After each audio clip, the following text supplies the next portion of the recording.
What is the self? It's something humanity has asked for as long as we've existed, and in the 21st century it feels like a more pertinent question than ever. In 1989, mangaka Masamune Shirow authored an action-packed, dialogue-heavy cyberpunk series that wore its philosophical heart on its sleeve and got the world asking once again, who am I? In doing so, he pushed manga and anime in an astonishing direction and birthed a franchise that has weathered 3 tumultuous decades of evolution within the medium it helped define. Fueled by an obsessive focus on identity and independence, Shirow was so far ahead of his time that we're only now asking the questions he provided the answers to nearly 30 years ago.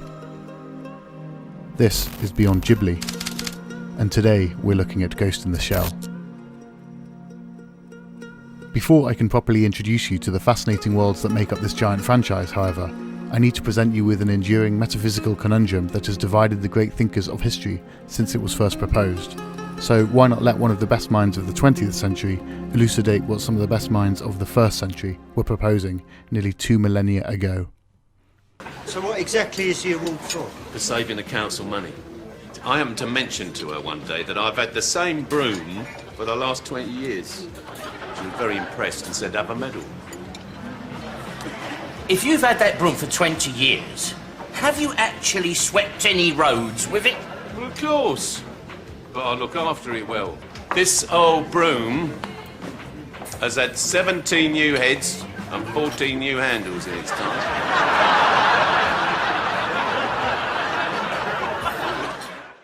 It's easy to laugh along with the audience at the idiocy of this statement, but Trigger's rationale is actually in line with a thought experiment we've been scratching our heads over since we've had heads to scratch.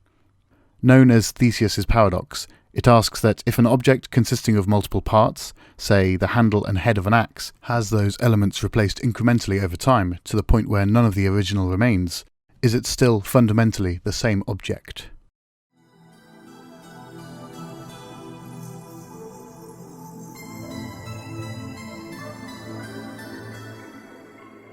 The same question of identity is at the heart of Ghost in the Shell, though the stakes are raised significantly. In its stark vision of the future, the process of replacing one's organic body parts with prosthetics is a reality known as cyberization, and it's a procedure nearly all of the major players in the series undergo. But if you're willing to scrap and replace nearly every piece of yourself, are you really you anymore? Despite losing every bit of your original being, is there some ethereal, soul-like entity that persists between shells? Is there a ghost in the machine? There's something wonderfully, accidentally self-reflective about this obsession. Through its nearly 30-year run, a run which has seen no less than 5 entirely separate universes play host to the same questions, asked by the same familiar faces, Ghost in the Shell has been chopped, changed and rearranged to fit a variety of unique iterations, and has done fascinating things with each of these alternate angles. The uninitiated might ask whether it's the same being now as it was when it started, but across every parallel timeline, something has persisted through it all. Incredibly, Ghost in the Shell has developed a ghost of its own.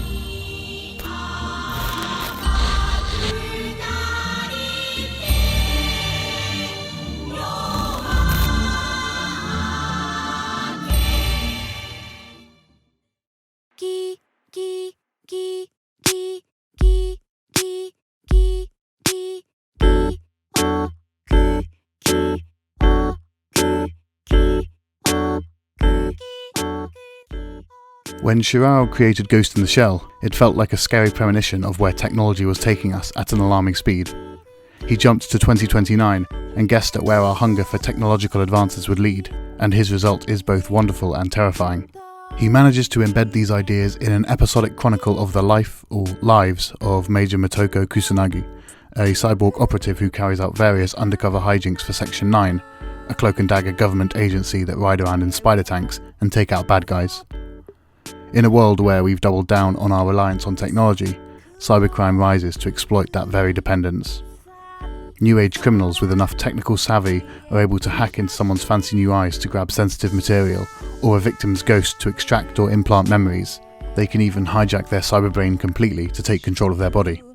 A new type of criminal needed a new type of law enforcement, and that's where the Major and the rest of Section 9 come in. The Major is one of the most enduring icons of anime, fantastically designed, thoroughly intriguing and playing host to some of the deepest questions presented through her own musings and insecurities.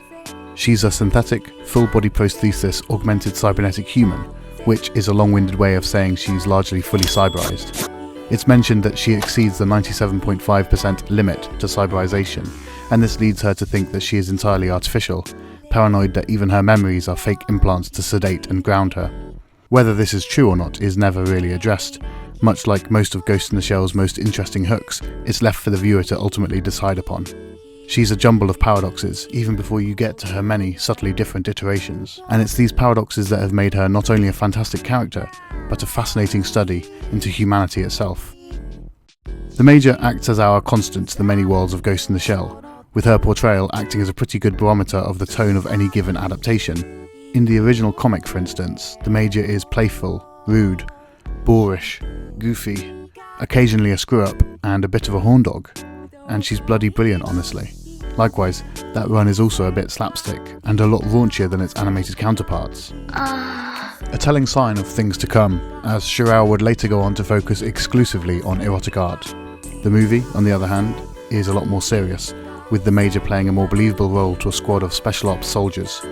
She's no longer insubordinate, her slightly immature streak is completely gone, and she's devastatingly effective at pretty much every mission she undertakes. She's also used as a mouthpiece for some of Shirao's loftier tangents, spouting notes and mantras that would have previously been scribbled by the author in the margins of his work. It sounds to me like you're doubting your own ghost. What if a cyberbrain could possibly generate its own ghost, create a soul all by itself? And if it did, just what would be the importance of being human then?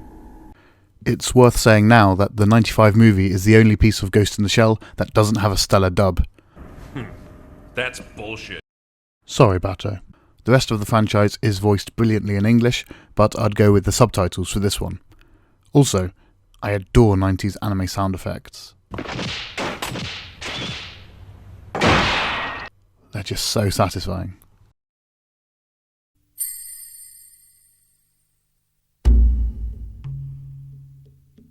If you click with Ghost in the Shell and its strange brand of cyberpunk dystopia, your next course of action should be obvious. I have to do a deep dive.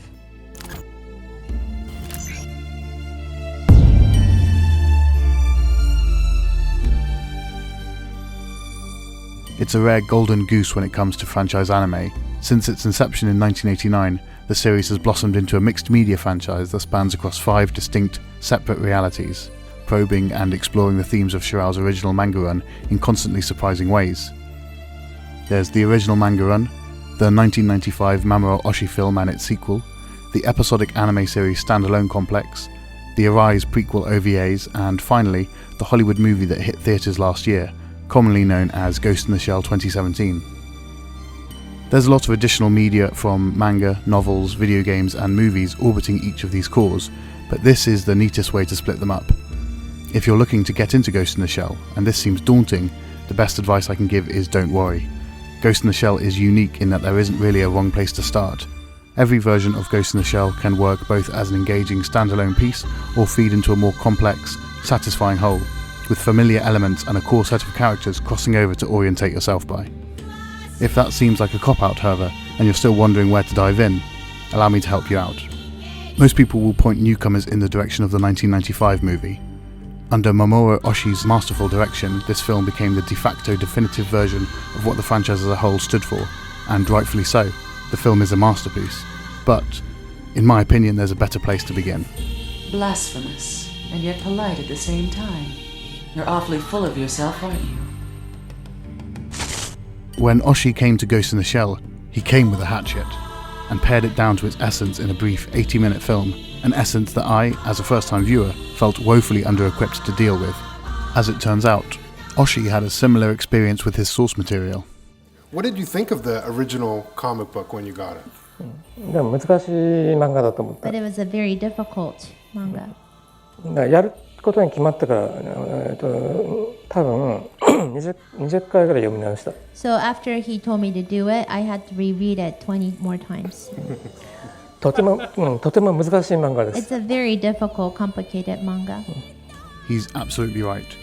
Though it's stuffed with some of the best action scenes committed to paper, Shirao also dedicated countless pages to heady philosophical theorizing and detailed explanations of believable future tech. Whilst the movie doesn't take 20 times to click, it certainly benefits from a few repeat viewings. Much like the comic, there's plenty of visual spectacle to make sure you're never bored, from balletic fight scenes, rampant nudity, and brief moments of hyperviolence. But if you start elsewhere in the series, you can come to the movies fully primed on all the characters and themes Oshii draws upon. This would be the order I'd recommend devouring the series in. It's not ordered chronologically or by quality, it's ordered by comprehension, what's going to introduce you to the complicated worlds in the most digestible way possible.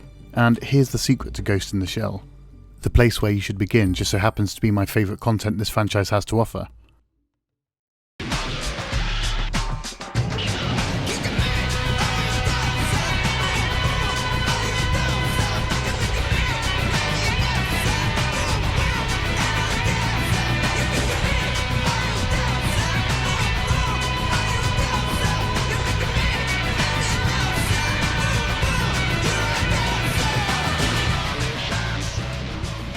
Standalone Complex is a 2-season, 52-episode procedural cop show that is anything but procedural, spun off from Shirao's manga in a totally different direction to the one Oshii took with the movie. Thanks to the inherent episodic nature, Standalone Complex is better equipped to mirror the pacing the manga achieved. The series often zeroes in on easily digestible themes of the week, It's a ghost dubbing device. allowing the philosophies and characters of Ghost in the Shell to breathe in a way that no other medium has achieved, and delivers some of the best execution on Shirao's original ideas to date. The Major, our aforementioned litmus test to atmosphere, is serious here, capable and deadly, You're damn right. but also light-hearted, friendly, and occasionally funny in Standalone Complex. Thanks to the extended runtime of the show, she's given the chance, despite her lack of actual flesh, to become a fully fleshed out character. In fact, the show is able to introduce us to every member of Section 9 and the larger world of Ghost in the Shell in a more naturalistic way, exploring friendships and relationships with the pacing that other mediums don't have the luxury to do. This is ultimately the reason to start here, because it gives weight to everything that will happen in every other universe going forwards.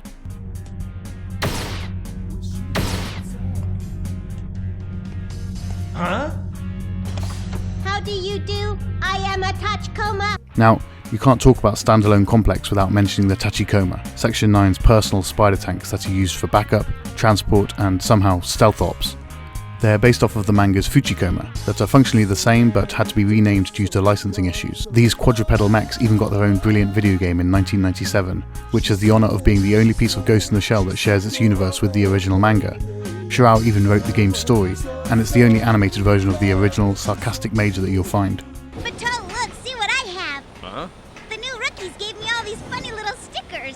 Ah, take them off, you moron. Tachikoma, just do your job and help the rookie. If you can somehow get your hands on this one, I really do recommend it. Having played it through again to grab this footage, I can attest it's still brilliant fun to zip around as the hyper-agile Fuchis and take down giant robots. In Standalone Complex, they are deceptively integral to everything that happens over the 2 seasons.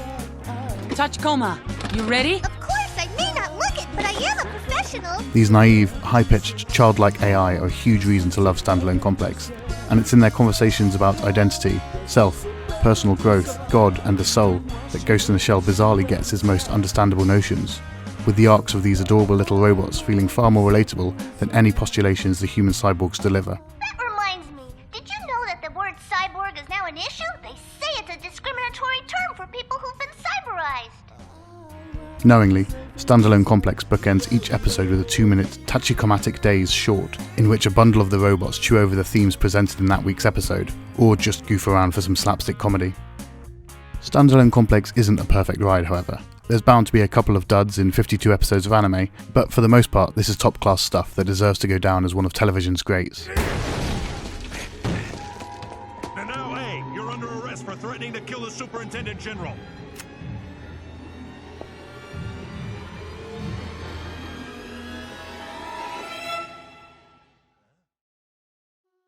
Standalone Complex serves as a fantastic introduction to Ghost in the Shell, and after making your way through it, you're pretty well equipped to explore the franchise however you wish. The movies will make a lot more sense now. The original manga will feel like a continuation of what you've just finished, or the Arise OVAs and the subsequent new movie appropriately titled The New Movie, can send you back to where it all began, when the Major was first putting Section 9 together. Arise is a prequel done right, and it's just flipping cool. I do want to stress again though that these timelines do not feed into each other. Arise may be a prequel, but it's only a prequel to the notion of Ghost in the Shell. These are entirely different worlds that would throw up serious plot holes if they were stitched together. Instead, they're reimaginings that skew things significantly in order to further explore what Ghost in the Shell is. It's the reason you can enjoy these completely out of order, and an ingenious, unique way to explore an established universe. Which brings us to the Hollywood film that debuted last year. まさかね、公開した後で日本ではだからほとんど当たらなかった。でもアメリカやヨーロッパでその評判になるとは今にも思っていない。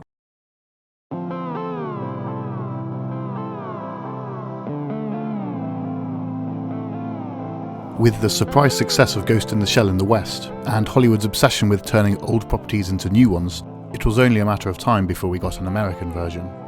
This is the only piece of the puzzle I'd suggest should come after watching the Oshii 95 movie, because whilst it isn't a remake, again the plot, the world and the Major are different to everything that's come before, it cribs a lot of the best moments from the movie and standalone complex, and I think that it does a disservice to both of these productions to watch their live action counterparts first.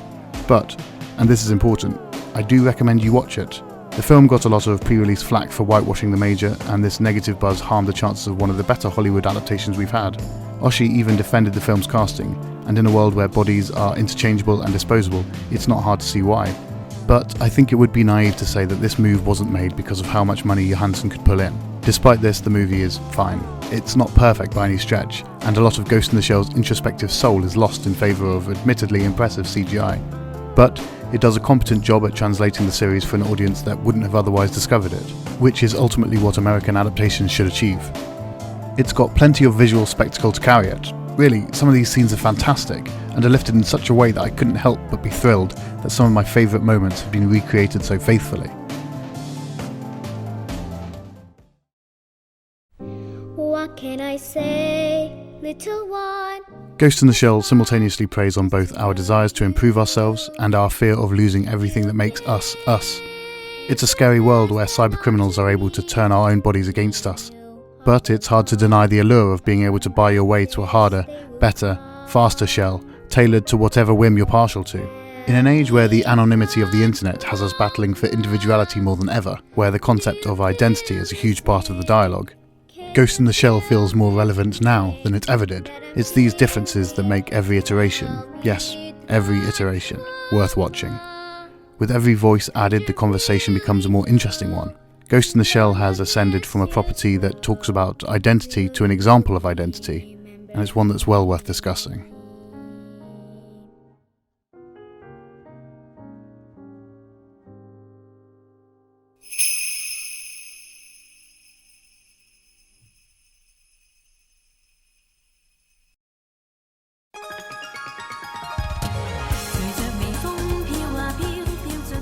As always, thanks for watching, and for sticking with this one. I'd originally said it would be a short and breezy affair, but it became a bit of a beast. Every video I've made has been very different tonally, and I'd love to hear what you thought of this one in the comments below. Did you know that in the time it took you to watch this long-winded video, you could have just watched the first episode of Standalone Complex? If you'd like to waste more time that could otherwise be spent watching Standalone Complex, hit the subscribe button and I'll help you procrastinate further. If, instead, you wish you could cyberize your hippocampus in the hopes of forgetting this video ever existed, hit the like button and I'll do everything in my power to make sure we're on track for getting that technology by 2029.